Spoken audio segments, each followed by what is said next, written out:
जीव स्वयं नित्य निरंतर कर्मों के जाल को रच रहा है और अपने आप को बांध रहा है। आपको मुक्त होना है, बंधना नहीं है। जीव का जन्म कर्मों के अनुबंध से होता है, कर्मों के बंधन से होता है, और उसको अपना ऋण चुकाना होता है। कर्मानुबंध ये बहुत सूक्ष्म विषय है। जैसे आप जिस परिवार में जन्म लिए हैं तो उस परिवार के लोगों से आपका ऋण है, इसलिए उसी परिवार में आप आए हैं। और ऋणानुबंध उसको बिना चुकाए या बिना वसूल किए आप वहां से जाएंगे नहीं। आपको लेना है तो वसूल करना है और देना है तो चुकाना है। ये पूर्व के जन्मों से निश्चित किया गया है। जैसे किसी के यहां पुत्र हुआ, जन्म से ही पैसा खर्चा शुरू हुआ, जो बड़ा हुआ तो उद्दंडता के द्वारा मार पूरे परिवार को क्लेश पर क्लेश देता चला जा रहा है। ये तुम्हारे कर्म का फल है। या ऐसे शक्तिहीन बुद्धिहीन ऐसे पागल पूरे जीवन सेवा करो, तुमसे अपना हिसाब चुकाने के लिए वो आया है।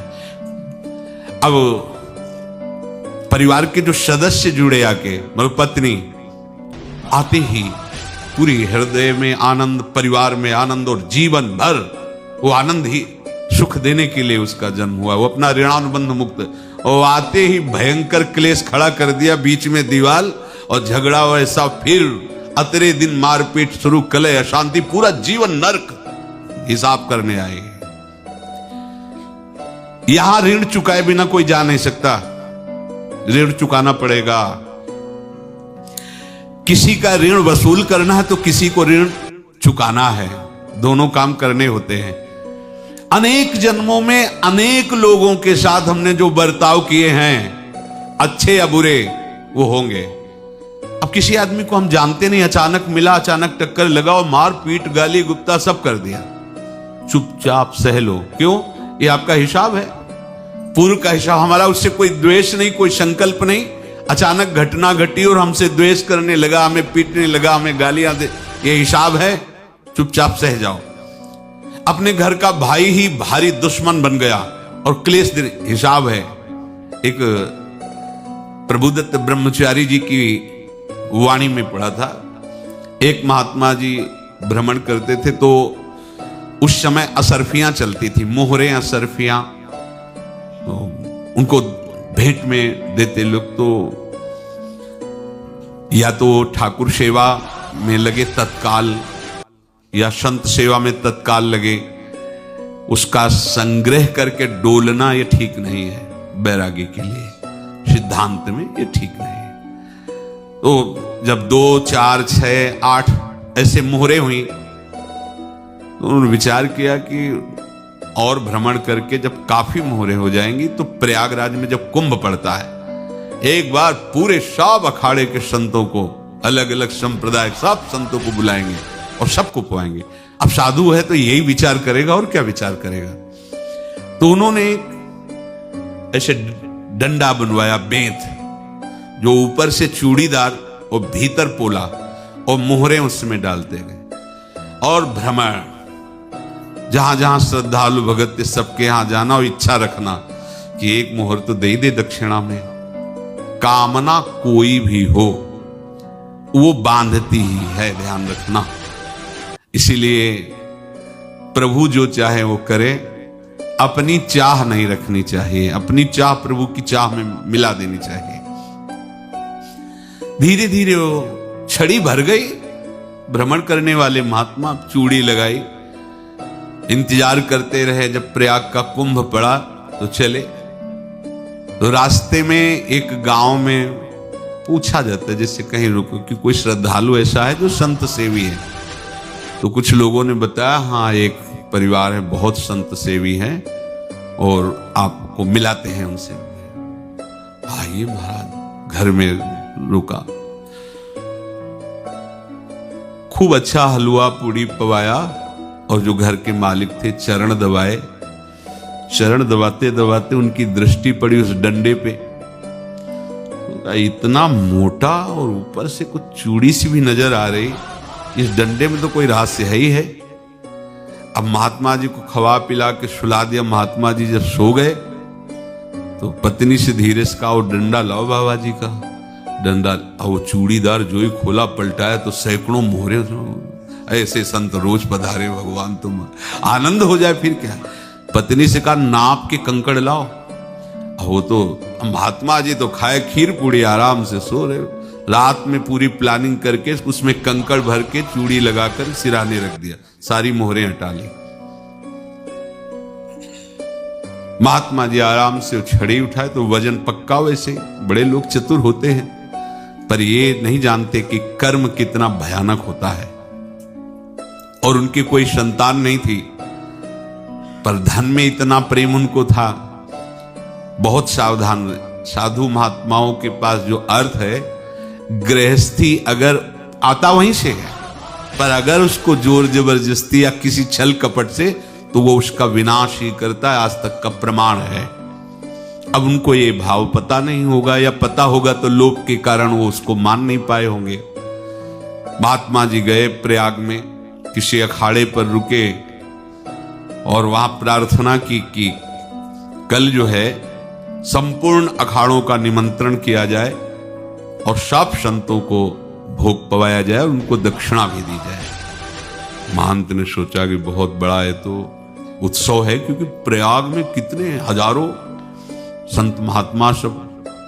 तो उनका महाराज बोरों इसमें चीनी और टीनों घी लगेगा, सब व्यवस्था। बोले आप मंगाइए, एक एक हिसाब हम करेंगे, हमारे पास सब व्यवस्था है। बोले कुछ तो पहले दे दो, वो इकट्ठे देंगे हम। उनको था कि अगर हम छड़ी खोला और दो चार मोहरे दी, किसी को पता लग गया तो गड़बड़ हो सकती। बोले हम भंडारे के समय आखिरी में सब कुछ आपको दे देंगे। ठीक है। वो अपने पास से पैसे लगाकर खूब जितना सामग्री सब लाए, लाखों की, और सब संतों को निमंत्रण कर दिया। संत जन निमंत्रित हो गए, भंडारा बन रहा है। तब वहां के महंत है, उनका देखो भंडारा भी बन रहा है, संतों को निमंत्रण। अब आप अर्थ की व्यवस्था कीजिए, क्योंकि इतनी बड़ी हमारी सामर्थ्य नहीं थी जितना हमने किसी तरह हमने व्यवस्था की। अब मुझे अर्थ चाहिए, तभी आगे की व्यवस्था बढ़ेगी। संतों को दक्षिणा देंगे और जिनसे अर्थ लिया उनको दे। देखो रसोई बन गई है सब। उनका छत में विश्वास नहीं तो यह भी चूड़ी खोली। उनको तो था ना कि मोहरे हैं, कंकड़। तो जिसे कितना उनको सदमा लगा होगा। हजारों संतों का निमंत्रण, रसोई बन, मतलब संत हो के छल कपट। तो उनका महाराज आपने तो हमारा नाश कर दिया, जो महंत थे। अब बताओ रसोई बन गई, संत निमंत्रित हो गए और आप ये कंकड़ दिखा रहे हैं हमको। आपने तो हमें बर्बाद कर दिया, हमारी इतनी सामर्थ्य नहीं थी, आप पहले बता देते। संत होकर ऐसा छल कपट। अब वो बोले तो क्या बोले, क्योंकि उनको पता था कि मोहरे हैं इसमें। अंदर से उनका चिंतन गया उसी सेठ के पास, अच्छा ऐसा धोखा हमारे साथ किया, भोगोगे। तो ये जो निकलता है ना भोगोगे, ये अकाट्य होता है। क्योंकि किसी का भी हृदय, मान लो किसी भी जीव जंतु को आप कष्ट दें और उसका हृदय आह भर जाए, तो वो आह वज्र की लीक है, तुम्हें भोगना पड़ेगा। वो देखो भीष्म जी को भोगना पड़ रहा है। सांप को ऐसे धनुष की नोक से उठाया और बंबूल के कांटों के ऊपर फेंक दिया, कई दिन तक शेदा हुआ, वो आह भर करके मरा। तो आपको 6 महीने बाणों की सैया पर आह किसी की ना लेना जिंदगी में। कोई ऐसा कोई आह भर करके कह दिया तुम समर्थ हो, हम तो कुछ कर नहीं सकते, और अंदर से दुखी, फिर तुम्हारी सामर्थ्य काम नहीं करेगी, मिट्टी में मिला देगी। फिर ये तो संत थे और भगवत आराधना के लिए, संत आराधना के लिए ही ऐसा किए हुए थे।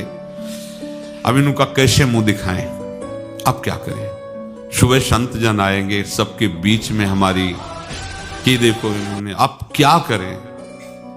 गए और संगम में जाके छलांग लगाई, अपने प्राण त्याग दिए। अब उनके तो पास मोहरे थी और व्यापार बढ़ा, और 9-10 महीने बाद ही लड़का हुआ।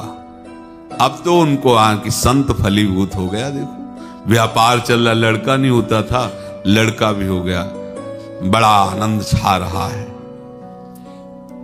जब से वो प्रकट हुए और धन की वृद्धि शुरू हो गई, पढ़ाई लिखाई में उनके खर्चा हुआ सब, बस बीमारी शुरू हो गई उनके शरीर में, अब उसमें पैसा जाना शुरू हुआ। इतने आसक्त तो वो दोनों हो गए कि कुछ भी हो, व्यापार ठप, संपत्ति बेचना शुरू। तो उन्होंने कहा कि बेटा मैं क्या कर सकता हूं तुम्हारे लिए? बोले हमारी अंतिम इच्छा है प्रयाग चलो, और जितने प्रयाग में संत महात्मा सबको एक बार भंडारा करवाओ, हमारी इच्छा अंतिम है, क्योंकि अंतिम यही इच्छा थी। बोले अब ज्यादा संपत्ति तो नहीं रह गई, तो बोले घर बेच दो, मेरे लिए ही तो है, बेच दो, मुझे लगता मैं बचूंगा नहीं, पर मेरी अंतिम इच्छा पूर्ण कर दो। घर बेच दिया, जेवर बेच दी, वहां गए, जब संत सेवा की तो बोले मुझे संगम तक ले चलो। संगम तक ले गए और बोले समझे तुम चुराए थे और हमने उसको छीना है, कुछ नहीं रह गया तेरे पास कुछ, अब केवल ममता और आसक्ति में जलकर मर और नरक प्राप्त कर। मैं वही महात्मा हूं जिसकी तूने मोहरे ली थी, शरीर छोड़ दिया। महात्मा को जन्म लेना पड़ा और इनको दुर्गति भोगनी पड़ी। ऋणानुबंध होश में, ऐसा नहीं कि आप जो कर रहे हैं कोई देख नहीं रहा, कोई हिसाब किताब नहीं, जो कर रहे हैं अवश्य में भोक्तव्यम, बहुत सावधान। अनेक जन्मों में अनेक लोगों से जो कुछ लिया दिया है, इस लेने देने को मिटा देने के बाद ही तुम मुक्त हो गए। इसीलिए एक उपाय है, लेना न देना मगन रहना। क्या? मालिक को समर्पित हो जाओ, मालिक को अपना माना हुआ समर्पित कर दो, खत्म। अहम त्वाम स्वरूपापेभ्यो मोक्षयिष्यामि, सब खत्म, आगे पीछे लेना देना सब खत्म। एकादश स्कंद में भगवान श्री कृष्णचंद्र जी ने कहा जो मेरे चरणों का आश्रय लेकर भक्त मेरा भक्ति करता है, उसके पितृ ऋण, मातृ ऋण, देव ऋण, ऋषि ऋण, सब ऋणों से मैं मुक्त कर देता हूं। बस यही एक उपाय है जो इसके बंद करने का उपाय भक्तों के लिए है, वो यही है, भगवान की शरण में होकर अपना माना हुआ पूरा भगवान के अर्पित कर दो। अर्पित करने का तात्पर्य उसमें अहम हटा दो। तदीयम वस्तु गोविंदम तुभ्यमेव समर्पये। जिनसे तुमने सेवा करवाई है उनकी सेवा करनी पड़ेगी, जिनसे तुमने जो कुछ लिया है उनको देना पड़ेगा। ये लेने देने का व्यापार जब तक समाप्त नहीं होगा तब तक तुम्हारा जन्म मरण चलता रहेगा। अब आपको यहां समझना है, यदि आपसे किसी ने पैसे लिए बेईमानी करके नहीं दे रहा है तो आप उसको गाली मत दीजिए, आपने बेईमानी की थी इसलिए आपकी बेईमानी हुई है, ले गया, कोई बात नहीं है, बंधन से मुक्त हुए, जो बोझा था चला गया। उसको ऐसा ना देखे कि ये बेईमान हमारे रुपए मार लिए, अब जो कुछ होगा देखेंगे। अगर आप आगे नया कुछ करते हैं तो फिर आगे का हिसाब आपको भोगना पड़ेगा, ध्यान रखना। ऐसा नहीं है कि आपको भोगना नहीं पड़ेगा। एक ही उपाय है कि अब जो शरीर धारण किए इसी में जो भोग ले, आगे ना होना चाहिए। तो क्या करे? सर्वतो भावेन भगवान की शरण ले ले। ये तो सर्वाणि कर्माणि मयि सन्न्यस्य मत्पराहा अनन्ये नैव योगेन माम ध्यायन्तु उपासते तेषाम् अहं समुद्धर्ता मृत्यु संसार से। ये बड़ा कठिन है पार होना, कोई छोटी मोटी बात है। एक महात्मा बाल्यावस्था से भजन करते थे, शालिग्राम भगवान पास रखते थे और उन्हीं की आराधना करके बस पाठ, नाम, जप और भ्रमण करते थे। यौवन अवस्था थी, गंगा जी के किनारे अपने ठाकुर को विराजमान करके स्नान करने के लिए कपड़ा ही उतार रहे थे कि 90 लोग आ गए, भाला तलवार सब ले, मारो मारो इसको मारो, घेर लिया। तो उन्होंने हाथ जोड़कर कहा हमने क्या अपराध किया, कोई सुन ही नहीं रहा। तो उन्होंने कहा मार तो डालोगे ही आप 90 लोग, हम कोई अस्त्र शस्त्र तो लिए नहीं, एक बार हमें गंगा में डुबकी लगा देने दो और अपने ठाकुर को स्नान करा देने दो, फिर इसके बाद आप मार देना। भगवत इच्छा से वो लोग रुक गए, स्नान किया और अंदर से प्रार्थना की, प्रभु ये क्या लीला है आपकी, आपके सिवा मेरा कोई है नहीं और ये मुझे मारना चाहते हैं। तो भगवान ने जानते हो क्या कहा उनके अंतर में, तुम मेरे में ध्यानस्थ हो करके शरीर को छोड़ो, ये लोग मारेंगे। ये मेरे भजन का फल है कि तुम्हें 90 जन्म नहीं लेना पड़ेगा। एक ही जन्म में 90 मिलके, तुमने 90 हिंसा की थी पूर्व में, तो तुम्हें 90 बार जन्म लेना होता और एक एक करके मारते। ये मेरे भजन का प्रताप है कि एक बार में ही 90 का हिसाब हो जाएगा। तुम आंख मूंदो, मेरे ध्यान में मगन रहो, मेरे प्रताप से तुम्हें कोई चोट नहीं होगी और स्वाभाविक मूर्छावस्था में प्राण तुम्हारे छूट जाए। ऐसा ही हुआ, ऐसा हुआ। तो ये बात समझ लो कि ये जो कर्मानुबंध है, ऋणानुबंध है। आप देखो, अगर शाप महात्माओं ने दिया कि तुम्हारे वंश का इससे विनाश होगा, तो भगवान भी परम धाम जा रहे तो उसी कील से, बाण की नोक में जो मछली लील गई थी छोटा कण, उसी से की नोक बनाई और उसी नोक को प्रहार किया। भगवान के श्री चरण में वही बाण की नोक लगी और भगवान स्वीकार किया ना। भगवान का बड़ा लीला विचित्र है। अगर छुप करके उधर रामावतार में बात, तो इधर ऐसे स्वीकार किया है भगवान ने। ऐसा कहीं नहीं दिखाया कि मैं भगवान हूं तो मैं अपने लिए, ऐसा नहीं दिखाया। नारद जी का हित किया पर नारद जी ने शाप दिया तो भगवान ने स्वीकार किया। बंदरों ने ही सहायता की, जैसा बोले थे वैसा। ये लीला इस शरीर में भोगनी पड़ेगी। हाँ, ज्यादा को कम में भुगता देंगे, पर अब अगला शरीर ना मिले इसके लिए सर्वतो भावेन भगवान के आश्रित हो जाए। जैसे आपने दुकान फैला रखी है तो उसमें दो काम होते हैं, लेना और देना। किसी को उधार दिया है तो हमें उससे लेना है, और कोई नगद देकर सामान ले रहा है तो उसे सामान देना है, या उधार लिया है तो हमें उधार देना है। अब अगर दुकान बंद करनी है तो तुम्हें देने वालों पर जोर देना है, लेने वालों पर जोर नहीं। लेने वाला तो जवाब क्षमा किया, समर्पित किया, हमारा कोई संबंध नहीं, खत्म हो जाए, वो खुशी हो जाएगा।